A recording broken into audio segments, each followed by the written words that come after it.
Elon Musk's car company is facing another lawsuit, this time brought by the state of California. It's now one of the many suits for alleged racism and harassment. Tesla said on Wednesday the California Department of Fair Employment and Housing, or DFEH, intends to sue the company. The lawsuit alleges systematic racial discrimination and harassment. In a statement, Tesla said the lawsuit appears to be focused on alleged misconduct at its Fremont-based factory from 2015 to 2019. The electric car maker said after making multiple requests, the regulator has not provided specific allegations or the factual bases for the lawsuit. After the state's civil rights regulator files the suit, Tesla said it will ask the courts to pause the case. The DFEH has previously investigated the company on behalf of employees claiming discrimination or harassment. Tesla said the regulator did not find any misconduct. This new suit is one of several that Tesla has faced recently, all over racial discrimination and sexual harassment. A black contract worker won a case against the company in October, receiving $137 million for workplace racism. Afterward, Tesla shareholders approved a proposal asking the company to publish a report on its diversity and inclusion efforts. A county in Southern California is moving to a fully renewable energy model for their power grid. But just months before the switch, prices are rising. Officials say the consumers will be given the option to opt out. Irvine is one of several cities in Orange County to move to a newly established green energy system. Ahead of its pledge to be 100% powered on renewable energy, the city is facing both higher than promised prices and decreased funds due to buying the electricity. Irvine City Council voted unanimously on Tuesday to adopt the renewable energy model for residents and commercial businesses. The vote comes 2 months ahead of Orange County's Community Choice Energy program. It's no secret that California and Irvine are leading the way in achieving carbon neutrality. And I want to thank those leaders who have been in this fight for decades. Irvine is establishing the startup costs. The neighboring cities of Huntington Beach and Buena Park also plan to use 100% renewable energy. Fullerton will go to 70% renewable. The Community Choice Program buys electricity through the Orange County Power Authority, which was established in late 2020. This is a community choice aggregation entity that's run by actual professionals with, dare I say, a competent board led by the mayor and myself and some other great... Carroll said the Orange County Power Authority will be the greenest community choice energy entity in the state. The authority buys electricity from individual power plants instead of Southern California Edison, which provides for most of Southern California. The authority also promised green energy at a lower cost, but its going price is currently 5.6% higher than Edison. The promise, if you'll recall, was that with the Orange County Power Authority, we were going to get cleaner electricity at a cheaper price as compared with SCE. New pricing will be implemented for everyone at first, but both residential and commercial customers will have the ability to opt out and return to Edison. It remains to be seen if there can be delivery on that, certainly not in the short term, but even over the longer term. The Power Authority's Chief Financial Officer, Tiffany Law, said they expect opt-outs from 5% of residential customers and 10% of businesses. This is an extremely risky business, purchasing and reselling electricity. Somebody's got to start asking the question, well, what happens if this enterprise falters or fails? Who's going to be stuck with the bill? How much is that going to be? The Power Authority's service will start in April for commercial businesses, and opt-out mailers will be delivered before and after the switch. Residential customers will be switched over in October. Drew Van Voris, NTD News, Los Angeles. In San Francisco, one man on the street said he is homeless by choice and has lived in the city since June. He reportedly came from Texas and said it's easy to be homeless in San Francisco. We hear more from NTD's David Lamb. The city of San Francisco is one not to forget. It's known for many staples such as its Bay Area scenery, the Golden Gate Bridge, and Union Square. But on the flip side, there is significant homelessness and drug use. James, a self-proclaimed junkie living in San Francisco, says he gets welfare payments every month along with 200 food stamps.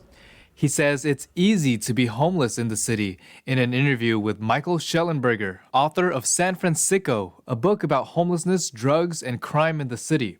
This right now is literally by choice. Literally by choice. Like, why would I want to pay rent? James says he gets free money from general assistance, all through a phone call. I mean, I get $620 a month, dude. He said he recently sold fentanyl to 2 teenagers on the streets, but cautioned them on how to use it. He said he needed the money, but wanted to be honest with them. James also said he told the cops about the nearby drug deals. He's like, San Francisco is a sanctuary city. We arrest the Hondurans, we put them in jail, they're out 2 days later. In January, the city opened the Tenderloin Linkage Center for supervised drug consumptions. This comes after SF Mayor London Breed declared a state of emergency drug crisis. According to a government report, California had an estimated 160,000 homeless people in 2020, accounting for 28% of the nation's homeless population. David Lamb, NTD News, California. Another jewelry store was a victim of a smash and grab on Tuesday. This time it's in Merced. The Merced Police Department released a video of prestigious jewelers inside the Merced Mall getting looted. The suspects shattered the display glass with hammers and took the valuables behind it. The police responded to a robbery at around 12:51 p.m. Witnesses say there were about 10 to 15 black male adults and juveniles with masks over their faces, taking the merchandise from the store. At this time, it's unsure what was stolen and the value of the items. The owner of this jewelry store informed NTD that they expect to reopen in the next 48 hours. Detectives are working to locate witnesses to identify possible suspects and vehicles involved. All those clean air vehicles in express lanes have led California to a milestone. Unsurprisingly, California's electric vehicle ownership is the highest in the country. California is now the first state with over 1 million registered electric vehicles. Bloomberg reported on Thursday that there are over 660,000 fully electric vehicles and just under 380,000 plug-in hybrids. The report said about 25% of all those cars were purchased in 2021. California has encouraged electric vehicle purchase through rebates. Drivers can also apply for decals that allow them to drive alone in carpool lanes. California's space industry has run into issues with their satellites this week. Some of the SpaceX Starlink satellites will likely fall from orbit, while launch service failed to deliver the company's first commercial payload to orbit. A geomagnetic storm from the sun disabled at least 40 of SpaceX Starlink satellites. The internet-providing satellites will likely drop back to Earth and burn up on re-entry.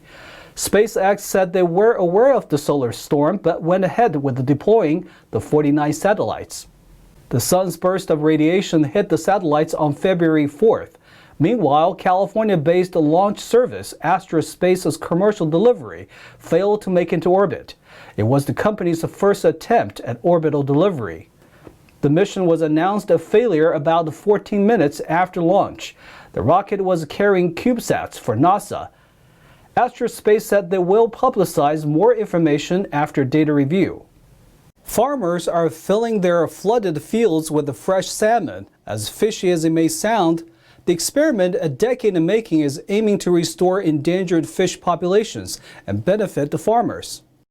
Conservation scientists and rice farmers are working together to reclaim the floodplains of the Sacramento River as a salmon habitat, or perhaps a cohabitat. The wetlands that once existed along the Sacramento River are all but gone, now turned into farms or cities. The long-gone salmon habitats were ideal for the fish to grow up in.